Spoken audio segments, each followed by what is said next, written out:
ಏನೋ ಅರ್ಜೆಂಟಾಗಿ ಬರೋಕ್ಕೆ ಹೇಳಿದೆ. ಇಷ್ಟು ನಿಮ್ಮ ಅಣ್ಣಂದೇನ ನೋಡು.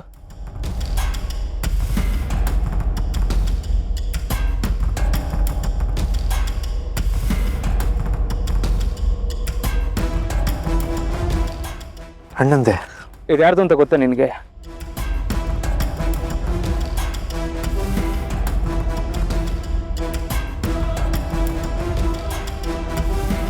ನೋಡು, ಇಲ್ಲೆಲ್ಲ ಚೀಟಿಗಳು ಬಿದ್ದಿದ್ವು ನೋಡು.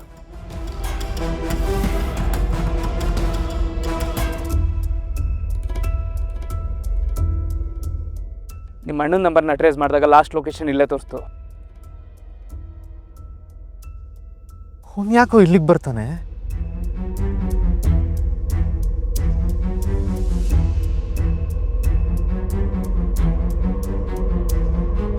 ಅದಕ್ಕೆ ಹೆಸರಿದೆಯಲ್ಲೋ,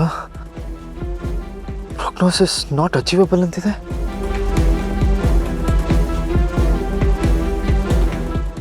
ಅದಕ್ಕೆ ಇದ್ದಿದ್ದು ಅವ್ರ ಬರ್ಡೇಗೆ ನಾನೇ ಈ ಡಿಸೈನ್ ಸೆಲೆಕ್ಟ್ ಮಾಡಿದ್ದು. ಇದ್ಯಾಕೋ ಇಲ್ಲಿಗೆ ಬಂತು? ನಿಮ್ಮ ಅಣ್ಣ ಈ ಗುಡ್ಡಕ್ಕೆ ಬಂದಿದ್ದೀನಾನೆ, ನಿಮ್ಮ ಅದಕ್ಕೆ ಲೊಕೇಶನ್ ಕೂಡ ಇಲ್ಲೇ ತೋರಿಸ್ತು. ಏನು ಹೇಳ್ತಿದ್ಯಾ ಆದರ್ಶ್? ಹೌದು, ಇಬ್ರು ಲಾಸ್ಟ್ ಲೊಕೇಶನ್ ಕೂಡ ಇಲ್ಲೇ ಎಂಡ್ ಆಗಿತ್ತು.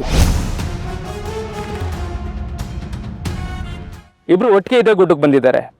ವಾಪಸ್ ಹೋಗ್ಬೇಕಾದ್ರೆ ನಿಮ್ಮ ಅದಕ್ಕೆ ಮಾತ್ರ ಹೋಗಿದ್ದಾರೆ.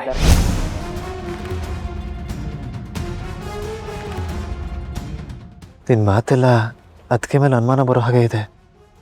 ಆದ್ರೂ ಇದನ್ನೆಲ್ಲ ನಂಬಕ್ಕಾಗ್ತಿಲ್ಲ ಕಣೋ. ನಂಬಲೇಬೇಕು ಚಿರು, ಬೇರೆ ದಾರಿ ಇಲ್ಲ.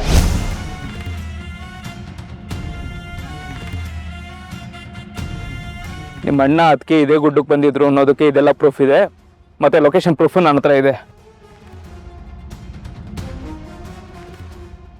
ಅದಕ್ಕೆ ಅಣ್ಣ ಇಬ್ರು ಇಲ್ಲಿಗೆ ಬಂದಿದ್ರೆ ಅದಕ್ಕೆ ಒಬ್ರು ಮಾತ್ರ ಯಾಕೆ ವಾಪಸ್ ಬಂದರು? ಅದೇ ನನಗೂ ಗೊತ್ತಾಗ್ತಿಲ್ಲ.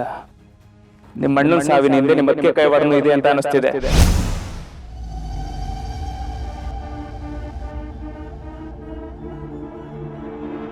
ಸರ್ವಮಂಗಳ ಅನ್ನೋರ ಬಗ್ಗೆ ನಾನು ಇನ್ವೆಸ್ಟಿಗೇಷನ್ ಮಾಡ್ತಿದ್ನಲ್ಲ, ಹಾಗೆ ಇನ್ನೊಬ್ರು ಅವ್ರ ಬಗ್ಗೆ ಇನ್ವೆಸ್ಟಿಗೇಷನ್ ಮಾಡ್ತಿದ್ದಾರೆ. ಯಾರದು? ನಿನ್ನ ಹೆಂಡತಿ ಸ್ಥಾನದಲ್ಲಿರೋ ದಿಶಾ.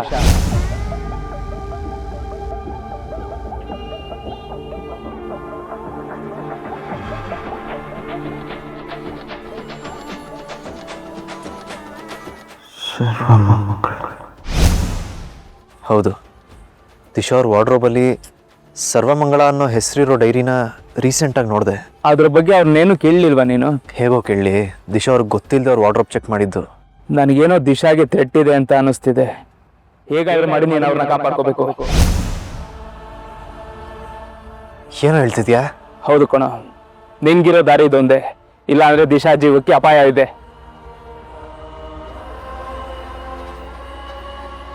ಸರಿ, ಒಂದು ಕೆಲಸ ಮಾಡ್ತೀಯಾ? ಹೇಳು. ದಿಶಾ ಅವ್ರನ್ನ ಈಗಲೇ ಇಲ್ಲಿ ಕರೆಸ್ತೀನಿ. ಅವ್ರು ಬರೋ ಅಷ್ಟರಲ್ಲಿ ಹೆಂಗಾದ್ರೂ ಮಾಡಿ ಇಲ್ಲಿ ಮಳೆ ಬರಂಗೆ ಮಾಡು. ಏಯ್, ಈಗ ಅರ್ಜೆಂಟಾಗಿ ಹೇಳಿದ್ರೆ ಹೆಂಗೋ ಅರೇಂಜ್ ಮಾಡಲಿ? ಅವೆಲ್ಲ ನನಗೆ ಗೊತ್ತಿಲ್ಲ ಕಣೋ, ಏನಾದರೂ ಮಾಡು, ಒಟ್ಟಲ್ಲಿ ಮಳೆ ಬರಬೇಕು. ಅಲ್ಲ, ಅಂಥದ್ದು ಏನು ಮಾಡಬೇಕು ಅಂತ ಅಂದ್ಕೊಂಡಿದ್ದೀಯಾ? ಗೊತ್ತಾಗುತ್ತೆ, ಅದೆಲ್ಲ ಆಮೇಲೆ ಹೇಳ್ತೀನಿ. ಮೊದಲು ನಾನು ಹೇಳಿದ ಕೆಲಸ ಮಾಡ್ತೀಯಲ್ವಾ? ಸರಿ, ಆಯಿತು.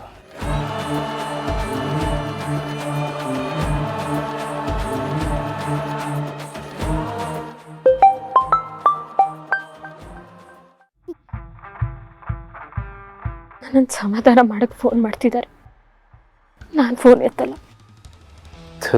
ಈ ಟೈಮಲ್ಲಿ ಡ್ರಾಮಾ ಎಲ್ಲ ಬೇಕಾ ಇವ್ರಿಗೆ?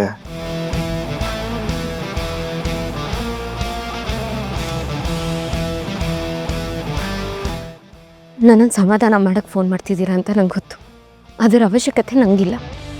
ನಾನು ಇರೋ ಜಾಗದ ಲೈವ್ ಲೊಕೇಶನ್ ಕಳಿಸಿದ್ದೀನಿ, ಅರ್ಜೆಂಟಾಗಿ ಬೇಗ ಬನ್ನಿ. ಯಾಕೆ? ನನ್ನ ಜೀವಕ್ಕೆ ಅಪಾಯ ಇದೆ ದಿಶಾ ಅವರೇ, ಬೇಗ ಬನ್ನಿ. ಏನು ಹೇಳ್ತಿದ್ದೀರಾ? ನೋಡಿ, ಜಾಸ್ತಿ ಮಾತಾಡೋ ಟೈಮ್ ಇಲ್ಲ, ಬೇಗ ಬನ್ನಿ, ಬೇಗ ಬನ್ನಿ.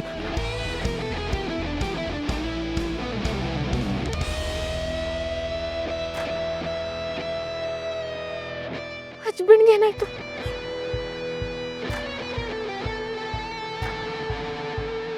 ನೋಡು, ಅವ್ರಿಗೆ ಬರ್ತಾರೆ. ನಾನು ಹೇಳಿದ ಕೆಲಸ ಬೇಗ ಮಾಡು. ಸರಿ.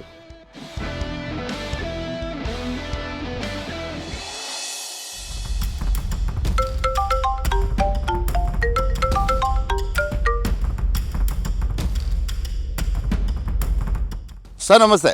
ನಿಮ್ಮ ನಮಸ್ಕಾರ ಯಾರಿಗ್ರಿ ಬೇಕು? ಎಕ್ಸ್ಪೀರಿಯನ್ಸ್ ಇದನ್ನು ಒಂದೇ ಒಂದು ಕಾರಣಕ್ಕೋಸ್ಕರ ನಿಮಗೆ ಹೈ ಪ್ರೊಫೈಲ್ ಕೇಸ್ನ ವಯಸ್ಸರೇ ನೀವೇನ್ರಿ ಮಾಡಿದ್ದೀರಾ? ಆರೋಪಿಗಳ ಜೊತೆ ಶಾಮೀಲಾಗಿ ಅವ್ರ ದುಡ್ಡು ಇಸ್ಕೊಂಡಿರೋದು ಪ್ರೂವ್ ಆಗಿದೆ. ಮೋಸ್ಟ್ಲಿ ನಿಮಗೆ ಇಷ್ಟಲ್ಲೇ ಸಸ್ಪೆಂಡ್ ಆರ್ಡರ್ ಬರ್ಬೋದು. ಸರ್ ಸರ್ ಹಾಗೆಲ್ಲ ಹೇಳ್ಬಿಡಿ ಸರ್. ಈ ಹಿಂದೆ ಕೂಡ ಇಂಥ ಕೇಸ್ಗಳಲ್ಲಿ ಎಷ್ಟೋ ಸಾರಿ ಸಿಗಾಕೊಂಡಿದ್ದೀರಾ, ಆದ್ರೆ ನಿಮ್ಮ ಇನ್ಫ್ಲೂಯೆನ್ಸ್ ಇಂದ ಬಚಾವಾಗೋಗ್ಬಿಟ್ರಿ. ಈ ಸಾರಿ ಖಂಡಿತ ನಿಮ್ಮನ್ನ ಯಾರು ಕಾಪಾಡೋದಕ್ಕಾಗೋದಿಲ್ಲ. ಈಗಲೇ ಕೆಲಸ ಕಳ್ಕೊಳ್ತೀನಂತ ಮೆಂಟಲಿ ಪ್ರಿಪೇರ್ ಆಗೋಗ್ಬಿಡಿ. ಸರ್ ಪ್ಲೀಸ್ ಸರ್, ದಯವಿಟ್ಟು ಹಾಗೆ ಹೇಳ್ಬಿಡಿ. ನನ್ನೇನಾದರೂ ಸಸ್ಪೆಂಡ್ ಮಾಡಿದ್ರೆ ನನ್ನ ಮರ್ಯಾದೆ ಹಾಳಾಗಿದೆ ಸರ್. ಇದು ನನ್ನ ಕೈಲಿಲ್ಲ, ಇಡೀ ಡಿಪಾರ್ಟ್ಮೆಂಟೇ ನಿಮ್ಮ ವಿರುದ್ಧವಾಗಿ ನಿಂತಿದೆ. ಸಾರಿ ನಾಗರಾಜ್, ನಾನೇನು ಮಾಡೋದಕ್ಕಾಗಲ್ಲ. Sir sir please sir. Sir ಯಾಕ್ರಿ, ಏನಾಯ್ತು? ಯಾಕೋ ನಾನು ಸಸ್ಪೆಂಡ್ ಆಗ್ತಿದ್ದೀನಿ ಅನಿಸ್ತಿದೆ. ಯಾಕೆ ಅಂಥದ್ದೇನಾಯ್ತು? ಯಾವುದೋ ಕೇಸಲ್ಲಿ ದುಡ್ಡು ಇಸ್ಕೊಂಡಿದ್ದು ನಮ್ಮ ಡಿಪಾರ್ಟ್ಮೆಂಟ್ ಗೊತ್ತಾಗಿದೆ. ಈಗ ತಾನೇ ಹೈಯರ್ ಆಫೀಸರ್ ಫೋನ್ ಮಾಡಿ ಹೇಳಿದ್ರು. ಬರೀ ಬೇರೆಯವ್ರ ದುಡ್ಡಿಗೆ ಆಸೆ ಪಟ್ಟು ಕೊನೆಗೂ ಮರ್ಯಾದೆ ಕಳ್ಕೊಳ್ಳೋ ಥರ ಆಯ್ತಲ್ರಿ. ಎಷ್ಟು ಬೇಡ ಅಂತ ಹೇಳಿದ್ರು ನನ್ನ ಮಾತೇ ಕೇಳ್ತಾ ಇರಲಿಲ್ಲ ನೀವು. ಇವಾಗ ನೋಡಿದ್ರ ನಿಮ್ಮ ಪರಿಸ್ಥಿತಿ ಏನಾಯ್ತು ಅಂತ. ಸಾಕು ಸುಮ್ಮನಿರೆ, ಉರಿಯೋ ಬೆಂಕಿಗೆ ತುಪ್ಪ ಸುರಿಬೇಡ. ಇನ್ನು ಸ್ವಲ್ಪ ದಿನದಲ್ಲೇ ರಿಟೈರ್ಡ್ ಆಗ್ತಾ ಇದೆ. ಆದ್ರೆ ಈಗ ಸಸ್ಪೆಂಡ್ ಆದರೆ ಇರೋ ಮರ್ಯಾದೆನೂ 3 ಕಾಸಿಗೆ ಹರಾಜಾಗೋಗುತ್ತೆ. ಸಾಲದು ಅಂತ ನನ್ನ ಬರೋ ಬೆನಿಫಿಟ್ ಕೂಡ ಸಿಗೋದಿಲ್ಲ. ನನ್ನಿಂದ ತಪ್ಪಾಯ್ತು, ಇನ್ನು ಮುಂದೆ ಇಂಥ ಕೆಲಸ ಮಾಡಲ್ಲ ಅಂತೇಳಿ ನಿಮ್ಮ ಹೈಯರ್ ಆಫೀಸರ್ ಹತ್ರ ಹೋಗಿ ಕ್ಷಮೆ ಕೇಳ್ರಿ. ಏನು ಮಾಡಿದ್ರು ಈಗ ಪ್ರಯೋಜನನೇ ಇಲ್ಲ. ನಾನು ಕೆಲಸ ಕಳ್ಕೊಳ್ಳೋದು ಗ್ಯಾರಂಟಿನೇ.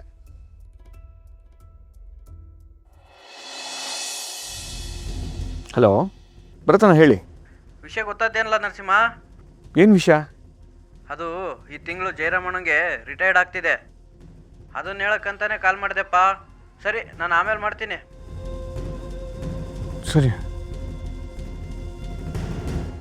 ಅಪ್ಪಂಗೆ ರಿಟೈರ್ಮೆಂಟಾ? ಈ ವಿಷಯ ಅಪ್ಪಂಗೆ ಗೊತ್ತಿದೆಯೋ ಇಲ್ವೋ? ಅವ್ರಿಗೆ ಹೇಗೆ ಹೇಳೋದು? ಗೊತ್ತಾದರೆ ಬೇಜಾರು ಮಾಡ್ಕೊತಾರೆ. ಅದು ಅಲ್ಲದೆ ನನಗೂ ಕೆಲಸ ಇಲ್ಲ. ಈ ಸತಿ ಎಕ್ಸಾಮಿಂಗೋ ಚೆನ್ನಾಗಿ ಬರ್ದೀನಿ. ಹೇಗಾದರೂ ಮಾಡಿ ಪಾಸಾಗಿ ಇನ್ಸ್ಪೆಕ್ಟರ್ ಆಗಲೇಬೇಕು.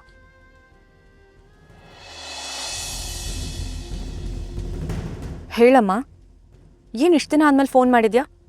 ಏನು ಸಮಾಚಾರ? ನಿಮ್ಮಪ್ಪ ತುಂಬ ಬೇಜಾರು ಮಾಡ್ಕೊಂಡಿದ್ದಾರೆ ಕಣೆ. ನಾನು ಇಲ್ಲಿದ್ದೀನಿ ಅಂತ ತಾನೇ ಅವ್ರು ಬೇಜಾರು ಮಾಡ್ಕೊಂಡಿರೋದು. ನಾನು ಇಲ್ಲಿಂದ ಎಲ್ಲಿಗೂ ಬರಲ್ಲ ಅಂತ ಅವ್ರಿಗೆ ಹೇಳ್ಬಿಡು. ಅವ್ರು ಬೇಜಾರಾಗಿರೋದು ಅವ್ರ ಕೆಲಸ ಹೋಗುತ್ತೆ ಅಂತ ಕಣೆ. ಕೆಲಸನಾ? ಅಂಥದ್ದೇನಾಯ್ತು? ನಿಮ್ಮಪ್ಪ ಕೆಲಸ ಕಳ್ಕೊಳ್ಳೋ ಹಂತಕ್ಕೆ ಬಂದ್ಬಿಟ್ಟಿದ್ದಾರೆ. ಅದ್ಯಾವುದೋ ವಿಚಾರದಲ್ಲಿ ದುಡ್ಡು ಹೊಡೆದು ಸಿಕ್ಕಾಕೊಂಡ್ಬಿಟ್ಟಿದ್ದಾರೆ. ಅದಕ್ಕೆ ಅವ್ರನ್ನ ಸಸ್ಪೆಂಡ್ ಮಾಡ್ಬೋದು ಅಂತ ಯಾರೋ ಅವ್ರಿಗೆ ಫೋನ್ ಮಾಡಿ ಹೇಳಿದ್ರು. ಅವ್ರವ್ರು ಮಾಡಿರೋ ಕರ್ಮಕ್ಕೆ ತಕ್ಕ ಶಿಕ್ಷೆ ಅನುಭವಿಸ್ತಾರೆ ಅನ್ನೋದು ನಮ್ಮ ಅಪ್ಪನ ವಿಷಯದಲ್ಲೂ ನಿಜ ಆಯಿತು. ಯಾವಾಗಲೂ ಆಗಬೇಕಾಗಿದ್ದು ಈಗ ಆಗ್ತಿದೆ ಅಷ್ಟೆ. ಏನೇ ಹೀಗೆ ಹೇಳ್ತಾ ಇದೆಯಾ? ಇನ್ನೇನಮ್ಮ, ಅಪ್ಪ ಏನಾದರೂ ಒಳ್ಳೆಯವರಾಗಿದ್ದು ಈ ಥರ ಏನಾದರೂ ಆಗಿದ್ದರೆ ನಾನು ಕೂತ್ಕೊಂಡು ಅಳ್ತಿದ್ದೆ. ಆದರೆ ಅವ್ರು ಏನು ಅಂತ ನಿನಗೂ ತುಂಬ ಚೆನ್ನಾಗಿ ಗೊತ್ತಿದೆ ಅಲ್ವಾ ಮಾಮ್? ಅಟ್ಲೀಸ್ಟ್ ಇವಾಗ ಕೆಲಸ ಹೋದ್ಮೇಲೆ ಅವ್ರಿಗೆ ಬುದ್ಧಿ ಬರುತ್ತಾ ಅಂತ ನೋಡೋಣ. ನೀನು ಜಾಸ್ತಿ ಇದ್ರ ಬಗ್ಗೆ ತಲೆ ಕೆಡ್ಸ್ಕೊಳಕ್ಕೆ ಹೋಗ್ಬೇಡ. ಆರಾಮಾಗಿರು. Take care.